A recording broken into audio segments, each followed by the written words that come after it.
Ladies and gentlemen, Panzer here, and welcome to Battlerite. Now, this is a game I actually streamed yesterday, and I thought I'd share my thoughts on it. Now, it's not something I know a hell of a lot of yet, but I thought I'd give some preliminary thoughts. This is more like a pre-first impressions, if you want to call it that, but I thought I'd give the game a little bit of coverage on the channel nonetheless.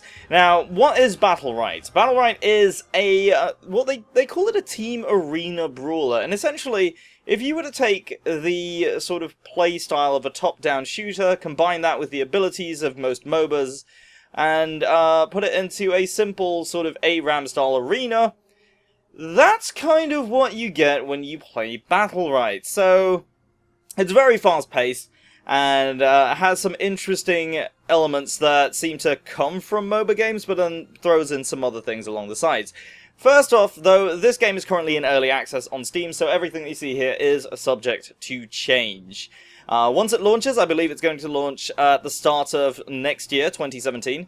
Once it's launched completely, it will then be available free to play. So we can already see sort of the foundation of the free-to-play model. There's the currency. Battle coins are used to get chests, for example, to buy chests which have cosmetic items in them.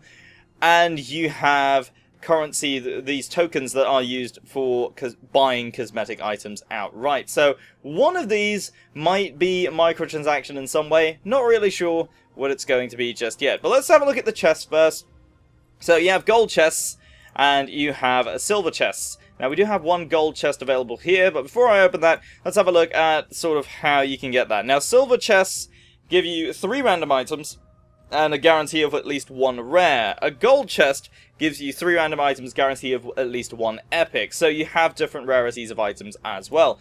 And you can't buy silver chests, so you only get these from completing daily quests. So there are quests that you get every day, and you get a chance to earn several of these per day. On top of that, you get these for leveling up your different characters. So I'll get onto that in a moment, just how the leveling system works. Alright, let's open up this chest. You can see here, these gold chests can be bought. You have available 500 coins, which is, I believe, 20 battles, something like that.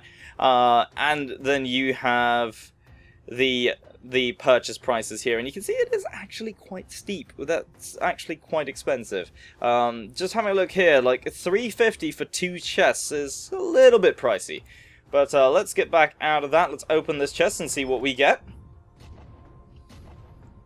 So we've just gotten a rare outfit, an epic outfit. Let's equip that. Let's equip that one as well. And a common weapon. So you're guaranteed to get something that you don't have most of the time. And I haven't got any duplicates yet, but I assume the tokens will be what you get if you get duplicates.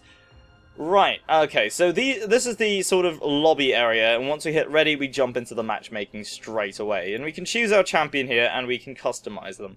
So there's all sorts of different characters here. We've got the support role, we've got the range role, and we've got the melee. So we'll look at melee characters only, and these are the ranged here. There's quite a fair few of them, and then these are the supports. So you can see there, each row basically corresponds to each one. I didn't realize that I was doing that with the filters. But anyway, so they all play very, very differently. While it might appear to be like a top-down shooter, the fact that you have melee characters already kind of says something about how the game is going to play. Now, the leveling up system, if I'm just mousing over here so you can see, these are the different level up rewards that you are guaranteed. At each level, you're going to get one of these items that you can see in the tooltip there. On top of that, you also have the cosmetics for each character, so you can see these are the different sort of outfits there. We've got the weapons as well, so we've got loads of these.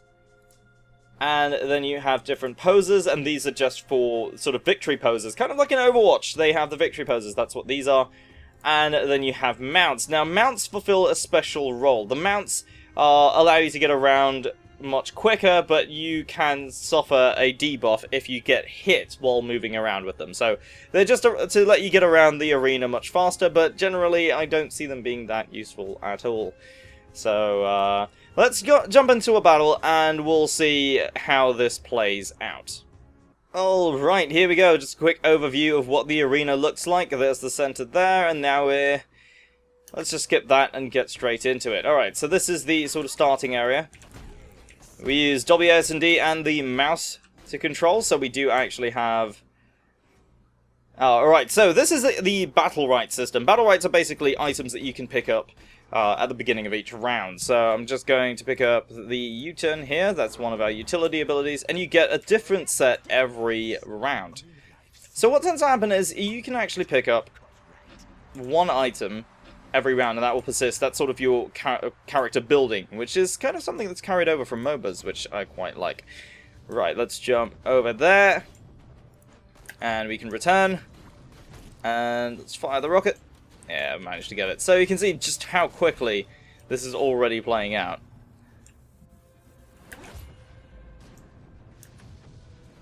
Let's just cover him in oil. So there's, aside from the basic skills, there are also a number of different abilities, some of which you might recognize, things like stuns and silences, but there are also other things, such as, let's just do this here, you can see oil. So that's actually a a preparation state, if you will, or an intermediate state, as I would like to call it.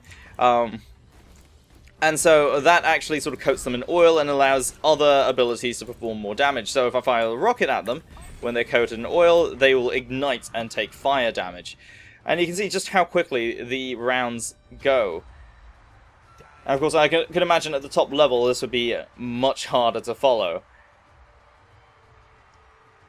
Now, the other character that I'm playing with on my team, let's just, I don't know which one to pick. I'm going to go with Stockpile. That gives us another charge on our rocket launcher. So this guy is a melee assassin. He's all about mobility, jumping, and ambushing. And he has a stealth ability as well. My character is a bit more of a utility, sort of support, but also kind of a ranged damage dealer. Let's fire off the rocket there, and we've got the ignite, did we? No, we didn't. Alright, let's fire off a taser shot. Trying to get the oil there. And there's also support abilities as well. So if you're playing a support class, like you can see, this Lucy over here is actually healing the Ashka that's just attacked me. So that's another thing to bear in mind. You can actually get support characters that will be able to do even, will be able to be a little bit more useful as well.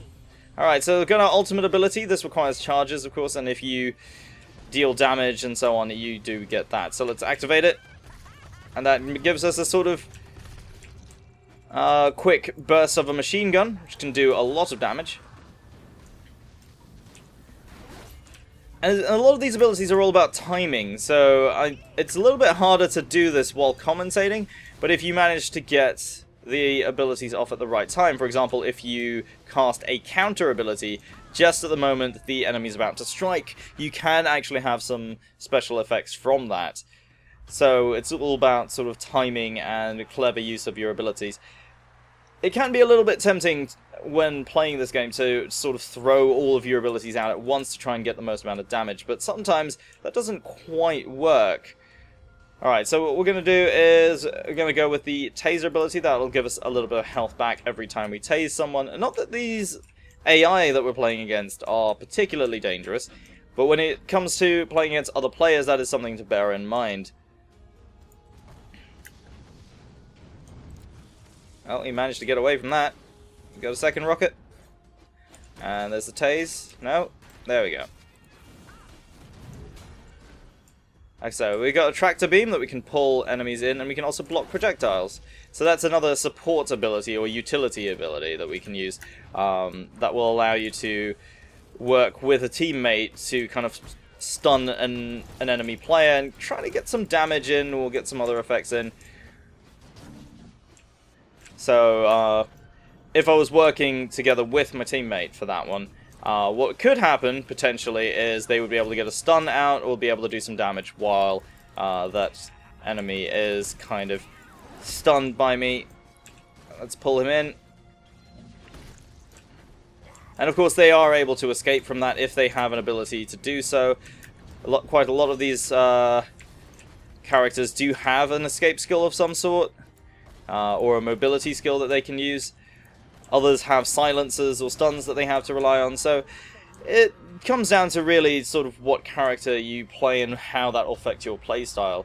And of course, adapting to the team and the enemy very quickly is something that's very, very important here.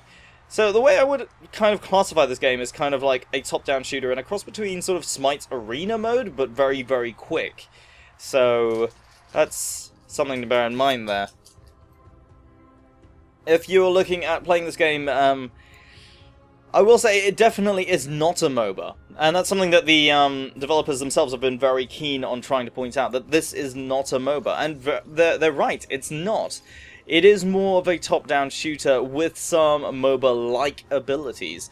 And I would definitely say that from what I'm seeing right now, it has the potential to be a very competitive game. There's a lot of skill involved, especially with some of the characters. Like, the other character that I was playing with on my team, this guy is all about movement and burst damage. So he requires very quick reactions and also very clever use of positioning to really be very effective with him. Because, after all, he doesn't have a lot of health. So his main strength really is in getting out of the way. So when it comes to playing certain characters, there definitely is a sort of skill flaw there and a very sharp learning curve. But overall, it's one of those games that's sort of easy to pick up. There is a character here that will suit most playstyles. So if you're coming in here, you want to play ranged, there is a character for you. If you're wanting to be more of a healer, there is another character for you there. Or if you want to be up in their face and be more of a tank, there's a character for you there too. So there is a character to suit everybody's playstyle to a degree, but ultimately the skill ceiling of this game is quite high. And in my brief moment playing it, it does seem like this has the potential to just be a very competitive game. But let me know what you guys think. Is this really that sort of game, or is it really too early to tell? Let me know what you think down in the comments below, and don't forget to leave a like if you've enjoyed the video, and subscribe if you're new to the channel. My name is Panzer, taking a look at Battlerite. Thank you very much for watching, and I'll see you next time.